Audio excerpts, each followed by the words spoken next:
ज्या वयात आपल्या पुढच्या पिढीपर्यंत मराठ्यांचा इतिहास पोहोचवायचा, त्यांचा पराक्रम सांगायचा, अशा वयात त्यांच्या पुस्तकातून मराठा साम्राज्याचा विस्तार दर्शवणारा नकाशाच हटवला जातोय. होय, NCERTने इयत्ता 8वीच्या सोशल सायन्स या विषयातून मराठा साम्राज्याचा विस्तार दर्शवणारा नकाशा म्हणजेच कटक ते अटकपर्यंतचा 1758चा नकाशाच पुसून टाकलेला आहे. आणि याचं कारण असं की जैसलमेरचे जे राजपूतांचे राजघराणे आहे त्यांच्या म्हणण्यानुसार त्यांचं जे राजपूत साम्राज्य होतं ते कधी मराठ्यांच्या आधिपत्याखाली नव्हतंच. पण काही लिखित ऐतिहासिक संदर्भ जर बघितले तर त्यात नमूद आहे की जे राजपूतांचं साम्राज्य होतं ते शिंदे, गायकवाड आणि होळकर यांच्या आधिपत्याखाली होतं. आणि इंग्रजांनी सुद्धा याची नोंद करून ठेवली आहे की जेव्हा इंग्रजांकडे राजपूत साम्राज्य आलं तेव्हा ते ग्वालियरच्या शिंदे सरकार घराण्यांनी स्वाधीन केलं.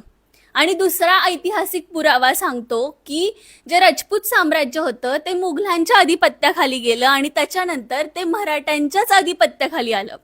म्हणजेच इनडिरेक्टली जे राजपूत साम्राज्य होतं ते कुठे ना कुठे मराठ्यांच्याच आधिपत्याखाली होतं.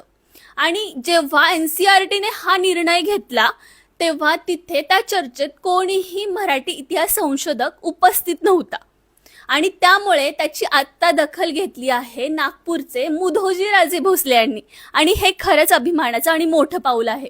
पण ही त्यांची एकट्याची जबाबदारी नाहीये, तर आपण आपल्या इतिहासासोबत होणारी छेडछाड थांबवण्याचा कुठेतरी प्रयत्न करूयात.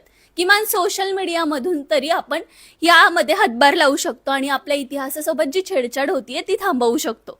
त्यामुळे हा व्हिडिओ जास्तीत जास्त लोकांपर्यंत शेअर करा. धन्यवाद. जय शिवराय.